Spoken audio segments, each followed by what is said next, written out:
Hello বন্ধুরা, আসসালামু আলাইকুম। স্বাগতম জানাচ্ছি বাসিয়া সর্দার টিটি মম চ্যানেলে। বন্ধুরা, তো প্রচণ্ড গরমে খাবার টেবিলে কিন্তু তিতার একটা আইটেম থাকাই চাই বন্ধুরা। অনেক প্রাণবন্ত লাগে, তাহলে ভালো লাগে গরমে তিতাটা খেতে। তো বন্ধুরা, সেক্ষেত্রে আমরা করল্লা ভাজি, উচ্ছে ভাজি যেরকম করি সাধারণত, তো ঠিক তেমনই একটা ভিন্ন রূপে আইটেম নিয়ে আজকে হাজির হয়েছি। তো এখানে আমি নিয়ে নিয়েছি উচ্ছেটাকে কেটে। তো এটাকে আমি কেটেছি একটু পাতলা পাতলা করে, গোল গোল শেপ দিয়ে। তো আপনারা চাইলে যে কোনো শেপ দিয়ে নিয়ে নিতে পারেন বন্ধুরা। তারপরে এখানে আমি নিয়েছি বড় দেখে 2টা পেঁয়াজ, এবং এখানে নিয়ে নিয়েছি রসুন এবং কাঁচামরিচ। তো কাঁচামরিচের ভেতর থেকে আমি লাল মরিচটাকে বেশি পছন্দ করেছি, কারণ সবুজের ভেতরে লাল মরিচটা দেখতে অনেক ভালো লাগবে বন্ধুরা। এবং আমি নিয়ে নিয়েছি চিংড়ি মাছ। তো চিংড়ি মাছটা আমি আমার সাধ্যমতো নিয়েছি, আপনারা চাইলে বাড়িয়ে কমিয়ে নিতে পারবেন। এবং এছাড়াও যা লাগবে, গোটা জিরা। তো বন্ধুরা দেখুন, সঙ্গে থাকুন, আশা করছি রেসিপিটা আপনাদের ভালো লাগবে। তো বন্ধুরা, আমি চুলাতে কড়াইটা নিয়ে গরম করে নিয়েছি, এবং এখন আমি তাতে তেল দিয়ে নেব। তো তেলের পরিমাণটা একটু বেশি দেবেন। উচ্ছে করল্লা ভাজি অথবা চচ্চড়ি ঝোল যাই করে না কেন, তাতে একটু তেলের পরিমাণটা বেশি দিলে ভালো লাগে বন্ধুরা।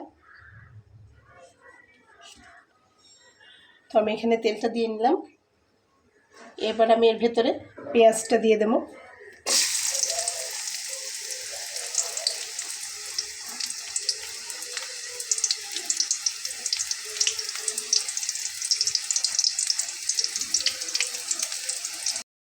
তো আমি এখনও পর্যন্ত ট্রাইপড কিনিনি, যার জন্য আমার হাতে ধরে ভিডিওটা করতে হয়, একটু কাঁপাকাঁপি করে বন্ধুরা।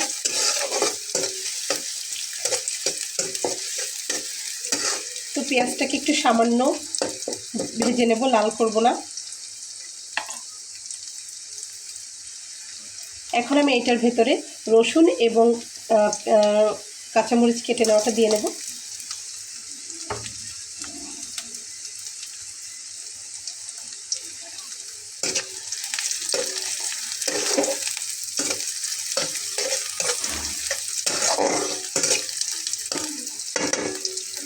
বন্ধুরা, এরকম একটা পর্যায়ে আসার পরে আমি এখানে গোটা জিরাটা দিয়ে নেব।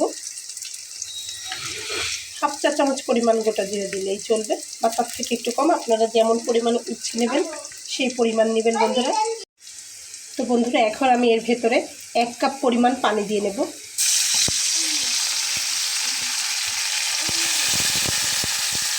চায়ের কাপের 1 কাপ পরিমাণ পানি বন্ধুরা।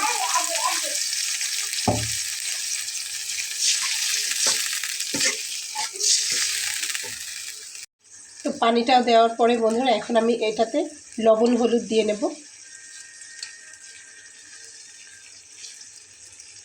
নিয়ে নিলাম লবণ, পরিমাণ মতো হলুদ।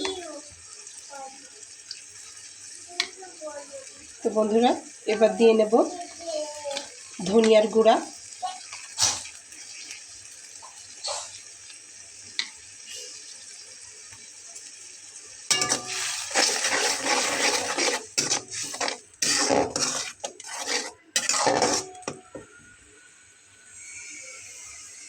এবার আমি এটার ভিতরে চিংড়ি মাছগুলোকে দিয়ে নেব।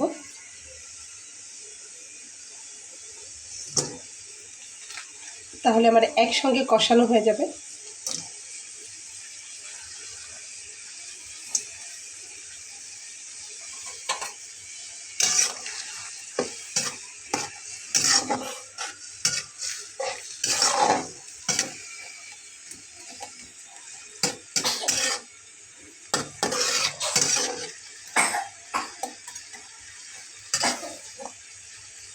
তো বন্ধুরা, আমি রান্না করতেছি, আর আমার ছোটো ছেলেটা দাঁড়িয়ে আছে পাশে আমার। তো এটাকে আমরা এভাবে কষিয়ে নেব।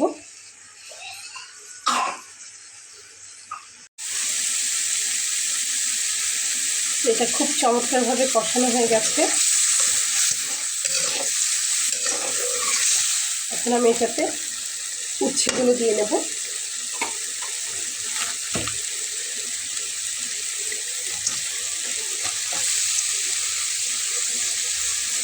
আপনারা চাইলে উচ্ছেগুলোতে লবণ মাখিয়ে চটকে চটকে তিতার ভাবটা কমিয়ে নিতে পারেন, অনেকেই তাই করে, যদিও আমি সেটা করিনি।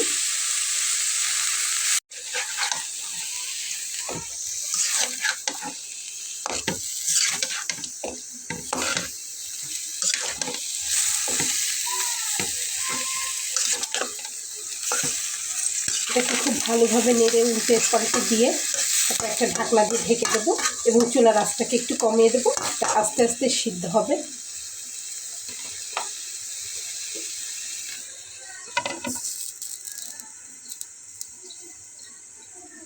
এটাকে এভাবে রান্না হতে দেবো বন্ধুরা, যতক্ষণ সময় লাগবে এটা হতে। তো বন্ধুরা আমার রান্নাটা কিন্তু কমপ্লিট হয়ে গেছে।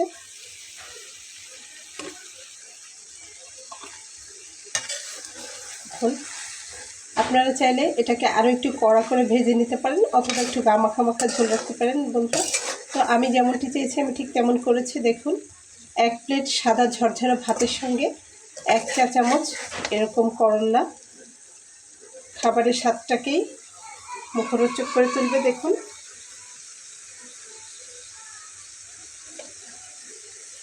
এটাকে আমি এখন বাটিতে তুলে নেব।